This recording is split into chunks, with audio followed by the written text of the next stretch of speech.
The morning of the auction, there were 23 guinea hens nobody wanted, and they would not stop screaming.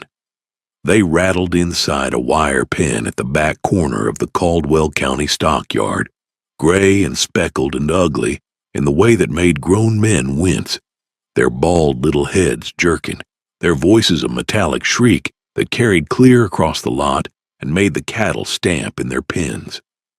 The auctioneer had already tried to move them twice that day and given up both times. He set them last, after the goats and the culled ewes and the box of assorted laying hens, because he knew what everyone in that stockyard knew, which was that guineas were a nuisance, that they flew where they pleased and roosted in trees and refused to be herded, and that no serious farmer in the valley would waste good money on a flock of screaming birds that laid small speckled eggs and could not be sold for meat that anyone wanted to buy.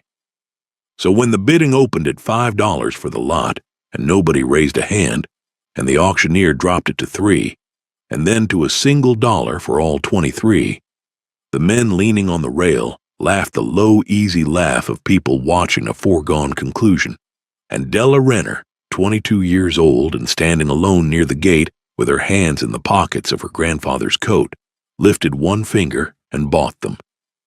There was a silence, and then more laughter, and a big man named Harlan Boyce, who ran 300 head on the flats east of town, leaned over to the fellow beside him and said, loud enough to be a gift to the whole room, that the girl had just paid $1 for a headache she would be trying to give away by August.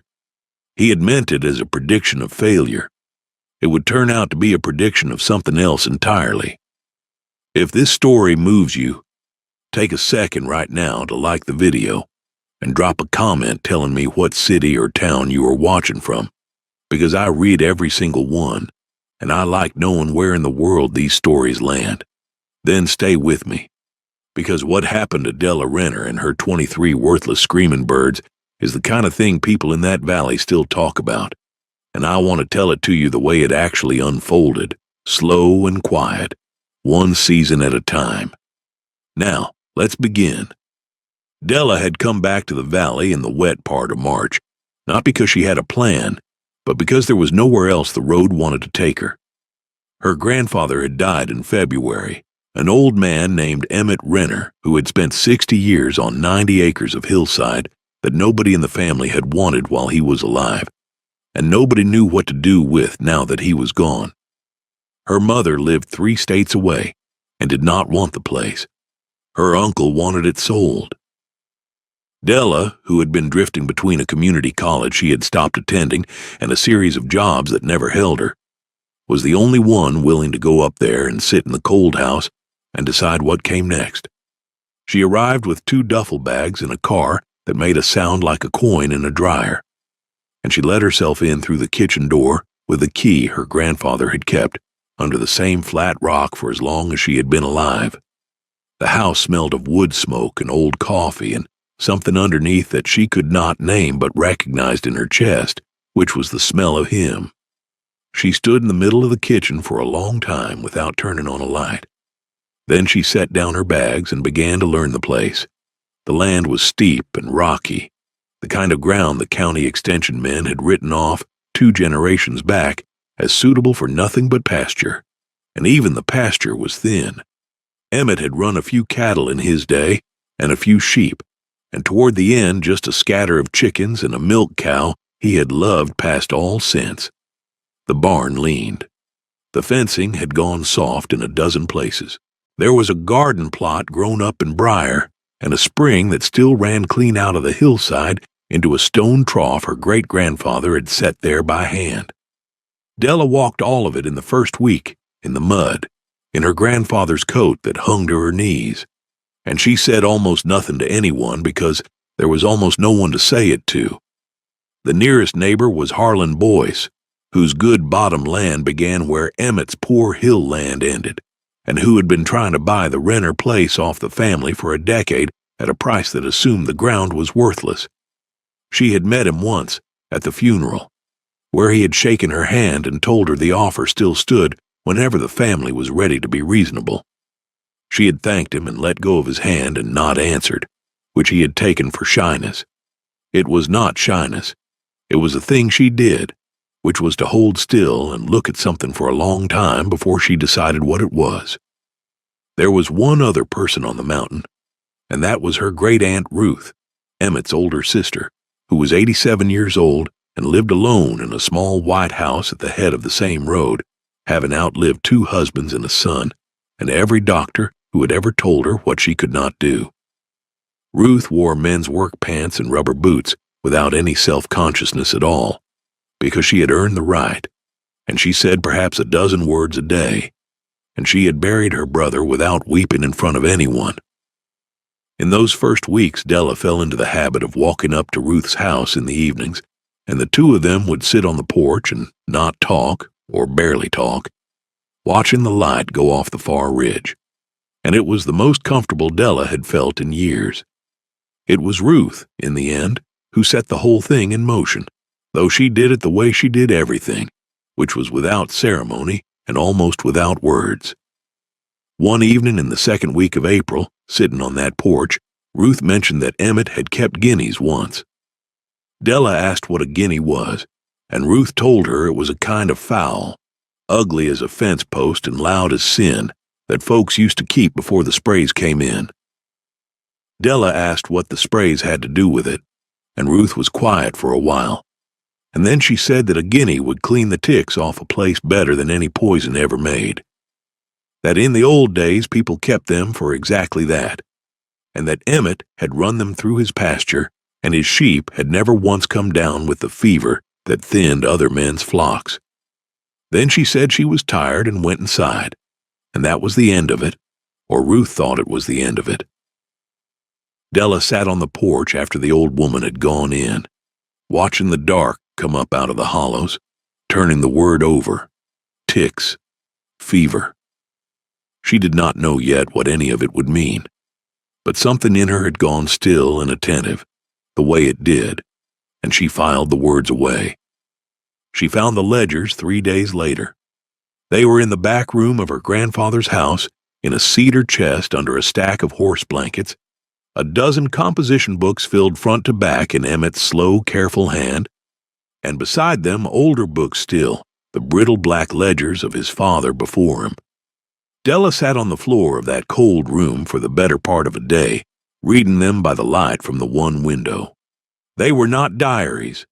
They were records, plain and unsentimental, of rain and frost, and what was planted and what was born, and what died and why. And running through them, year after year, decade after decade, was a thread she began to follow. The way you follow one color of yarn through a whole rug. Her great-grandfather had kept guineas. Her grandfather had kept guineas. And in every year that the books mentioned the birds, there was a second note, always brief, always factual, that no animal on the Renner place had died of the tick sickness the men in the valley called by half a dozen names, the wasting fever that came in the hot months and took cattle down and thinned the sheep, and that the county fought every year with dips and sprays and never quite beat. In the one stretch of years when the guineas were gone, sold off during a hard winter, when Emmett could not feed them, there were 3 lines that Della read over more than once. Lost the roan heifer to the fever, lost 2 ewes, never again without the birds. And below that, later, in a shakier hand, 4 words that stopped her cold. Tell Della, guineas first. She did not know how long he had known she would come. She did not know when he had written those 4 words, whether it was recent or whether he had set them down years ago against a day he could only guess at. But she sat there on the floor with the book in her lap and the cold coming up through the boards, and she understood that her grandfather had left her something after all, something that was not the 90 acres and not the leaning barn, but a piece of knowledge that the whole valley had thrown away, and she understood that he had trusted her, of all the people in the family, to be the one who would pick it up. She closed the book. She sat a while longer. Then she stood, and she went to find out where a person bought guineas. It turned out a person did not, mostly, because nobody kept them anymore, and the few who did could not give them away, which was how Della came to be standing at the stockyard on that April morning watching 23 unwanted birds go for $1 while Harlan Boyce made his joke. She loaded the pen into the back of her grandfather's truck, an ancient green Ford that started on the third try and idled with a knock that sounded, she thought, like an engine composing its own obituary.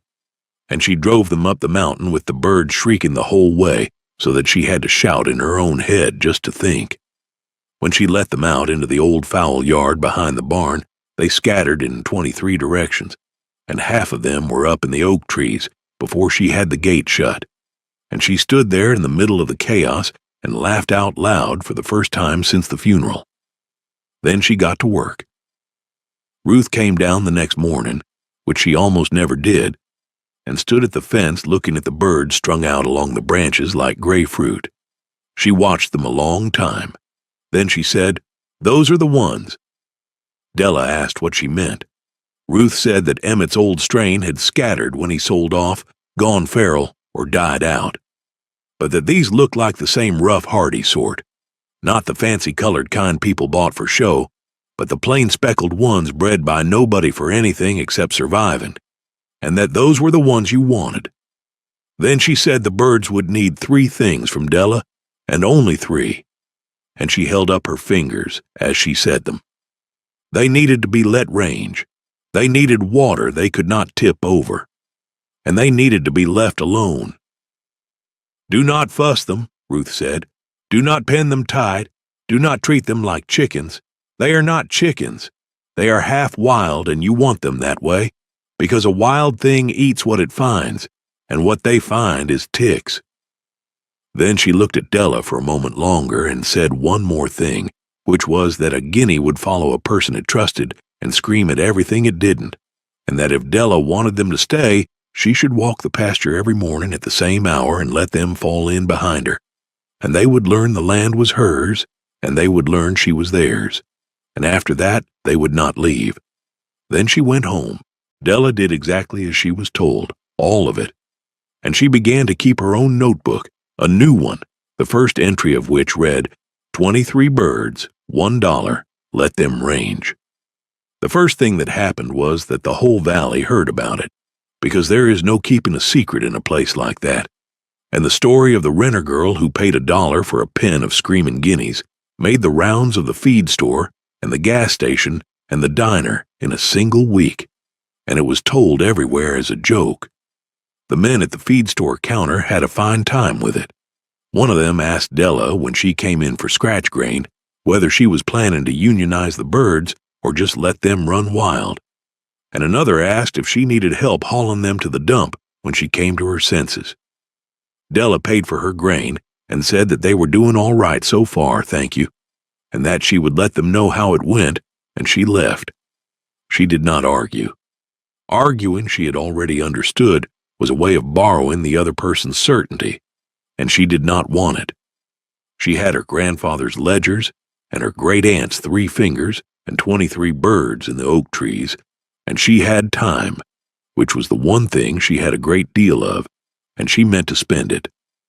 She walked the pasture every morning at 7, in the mud, and then in the dew, and by the end of the first week, 11 of the birds fell in behind her, and by the end of the second week, 19 did, strung out in a long screaming line, working the grass on either side as they came, and Della, walking ahead of them across her grandfather's poor thin hillside with the fog burning off the ridge, felt something she had not expected to feel, which was that she was exactly where she was supposed to be. She did not know yet, and neither did anyone in the valley, what the summer had coming. Spring stayed wet and cool, and the ticks came on late but heavy, worse than anyone could remember, and by the middle of May the extension office was fielding calls from every direction. Della saw the difference on her own place before she understood the size of it. She had been finding ticks on herself the first weeks, on her ankles and behind her knees after a walk through the tall grass, the way anyone would. And then, in the second week of May, she realized she had not found one in days. And then she realized she was not finding them on the birds' patch of pasture at all, though the woods at the edge of it were thick with them. She wrote it in her notebook. May 14th, no ticks on the low field in a week. She began to watch more carefully. She would part the grass where the guineas had worked and find nothing, and walk 20 feet into the untended brush along the fence and pull 3 off her sock in a minute. The birds moved across the ground like a slow gray tide, morning and evening, heads down, and where they had been, the ground was clean. She started to understand, in a way the ledgers had only told her, what her grandfather had known. Meanwhile, the fever came. It came the way Ruth had said it would come, in the hot, still days at the end of May and the start of June, and it came hard. The first Della heard of it was at the gas station, where the clerk, a heavy-set man named Dwight, who knew everything about everyone before they knew it themselves, told her that Harlan Boyce had lost a calf and then 2 more, that the vet had been out to the flats twice, that it was the tick fever, and it was bad this year, worse than the old-timers could remember. Over the next 3 weeks it spread up and down the valley. The Hutchins place lost 4 head. A man named Pruitt over on the county line lost 11 and nearly went under. The sheep men got it worst of all because the fever took the lambs first and the ewes after. And by the end of June, there was a kind of quiet in the feed store that had not been there in the spring. The quiet of men who were counting losses and doing the arithmetic of a hard winter coming. Nobody was joking about guineas anymore, not because they had connected the 2 things, but because nobody was joking about much of anything. Della kept walking her pasture every morning. Her grandfather's cow, old and slow and the only large animal she had, stayed fat and clean and healthy in a field the fever never touched. She wrote it down. She did not tell anyone. It was not time. The first sign that something was turning came, as these things do, from an unexpected direction and by accident. In early July, a woman named Carol Meese, who ran a small flock of sheep on a few acres up the next hollow and who had lost 2 ewes already, was driving past the Renner place in the evening and slowed her truck at the sight of Della's cow standing in the low field, and beyond it, the guineas coming in off the pasture in their long gray line. Carol had grown up in the valley, and she remembered guineas from her own childhood, from her grandmother's place, and something in her stirred, some thread of memory she had not touched in 50 years. She stopped the truck and got out and stood at the fence, and when Della came down she asked plainly whether the birds were what she thought they were. Della said they were guineas. Carol asked whether it was true what the old folks used to say about the ticks.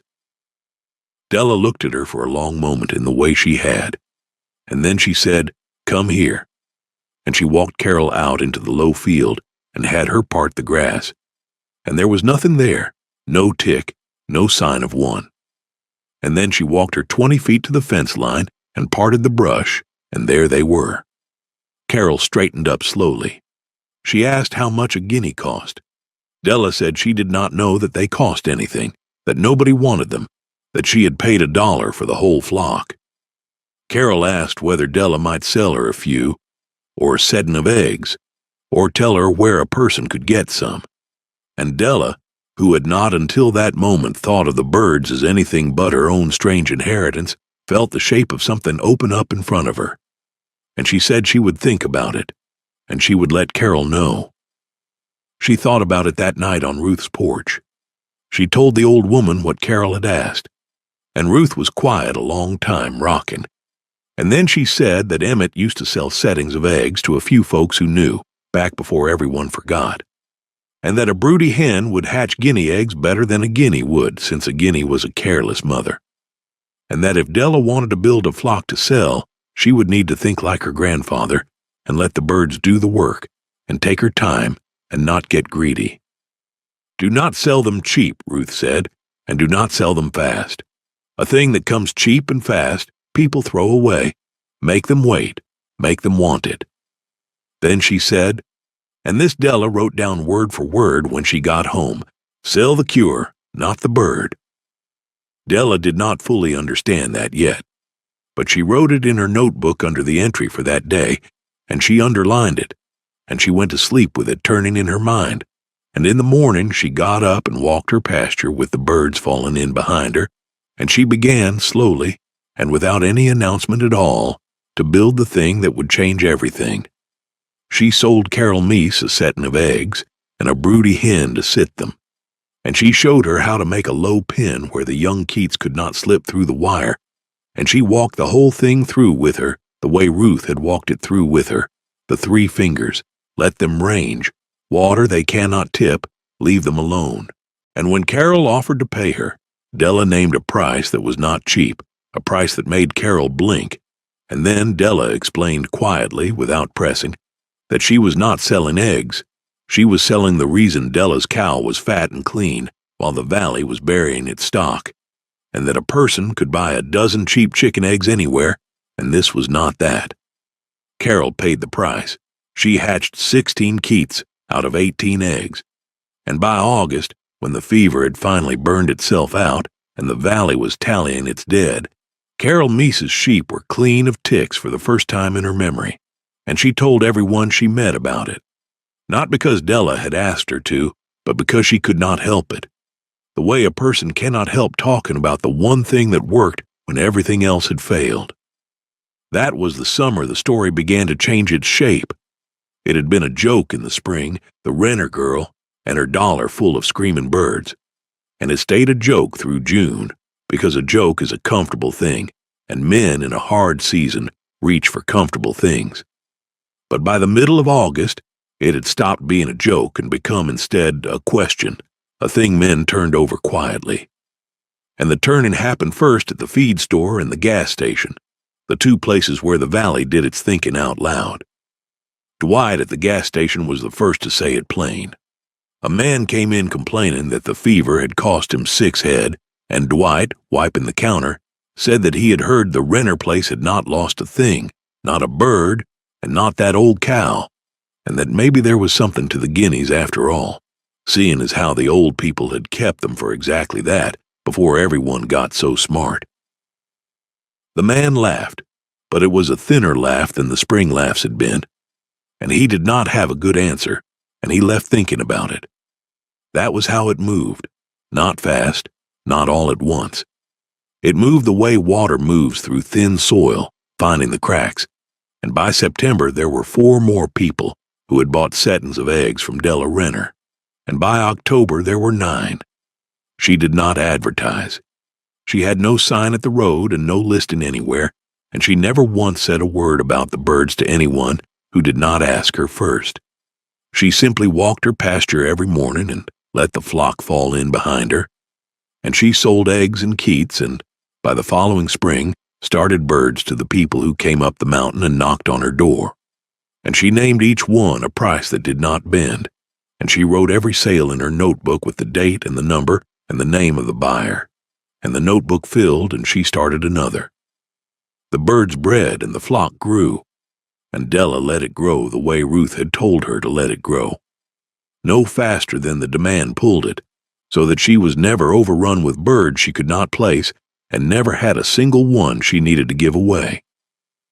She learned the incubation trick that Ruth had taught her and improved on it, running a small incubator she bought second-hand off a man in the next county. And she learned to sex the young Keats and to cull for the traits that mattered, the hardiness and the ranging instinct and the plainness, keeping the rough speckled ones her grandfather had kept and letting the fancy colors go, so that what she was building, without ever quite saying so, was a strain. A line of birds bred for one thing, which was to survive the mountain and clean the ground. She read her grandfather's ledgers all that winter, cover to cover, more than once, and she began to see that half of what she was doing had been done before, on this same ground, by his hands. And she took a kind of company from that, alone in the cold house with the lamp on and the old careful handwriting under her fingers.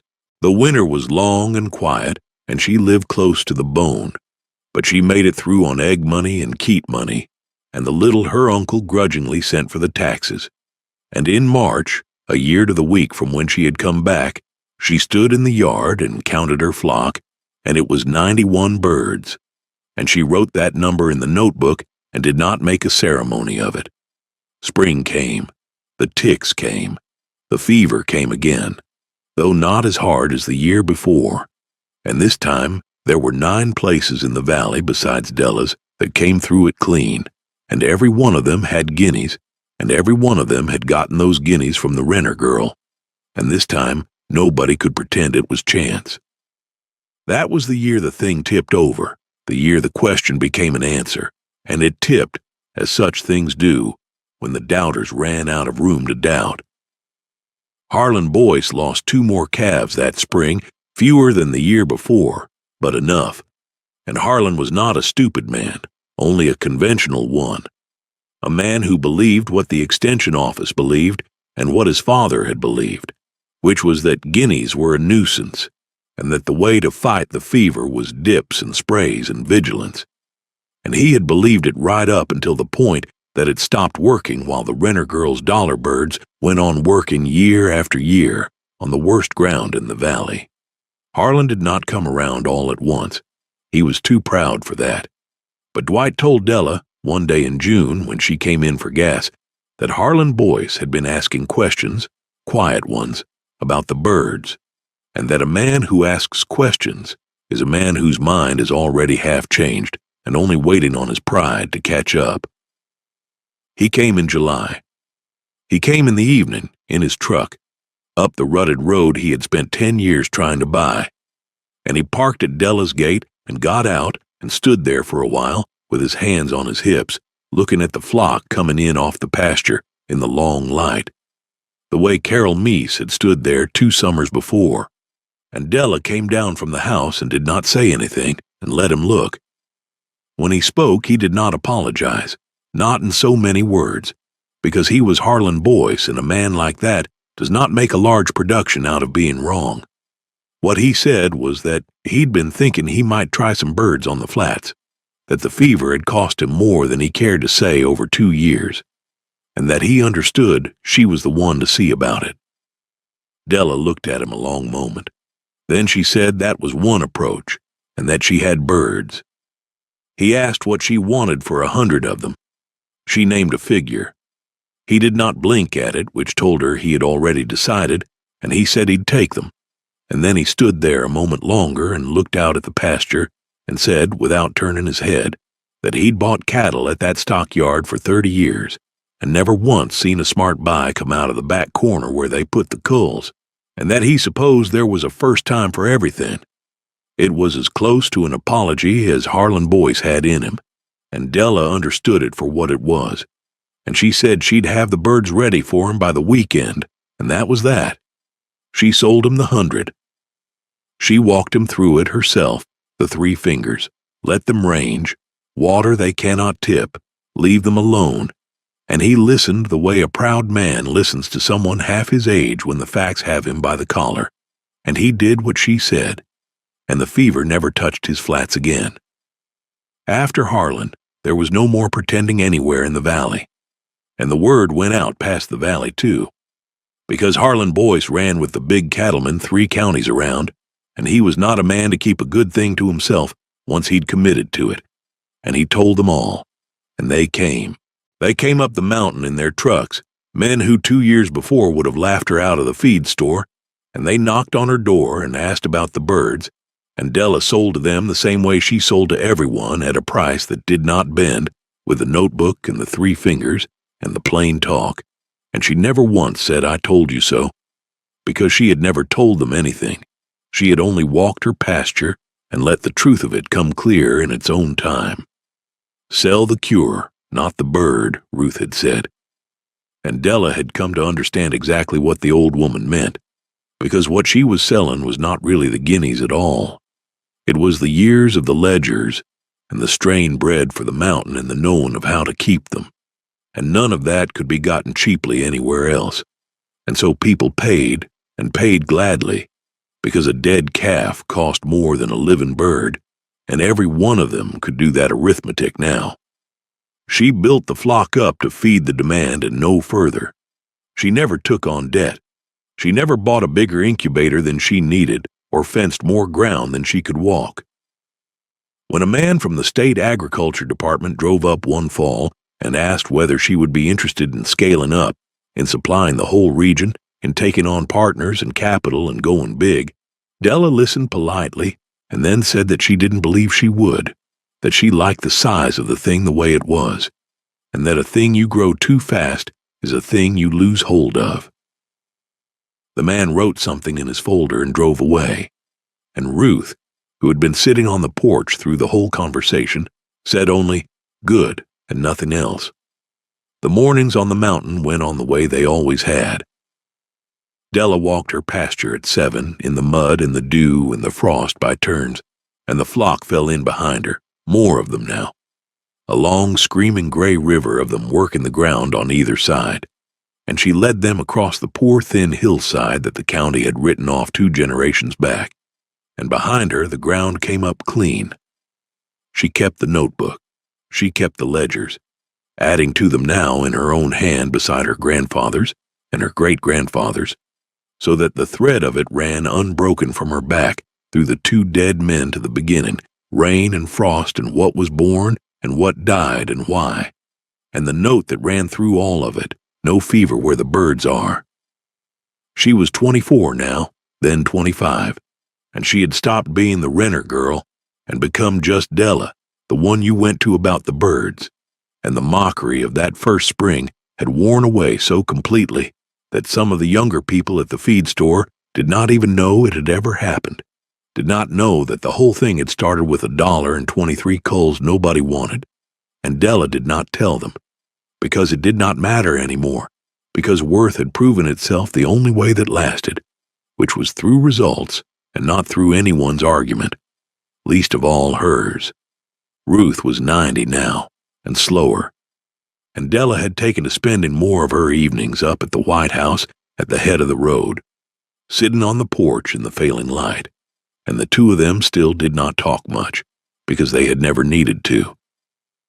But one evening late in the 4th year, an evening in October with the ridge gone gold and the first cold coming down out of the hollows, Ruth said something she had not said before.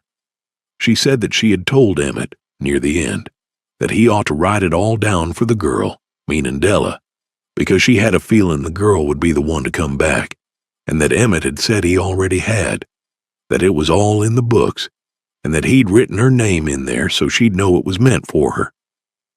Ruth rocked a while.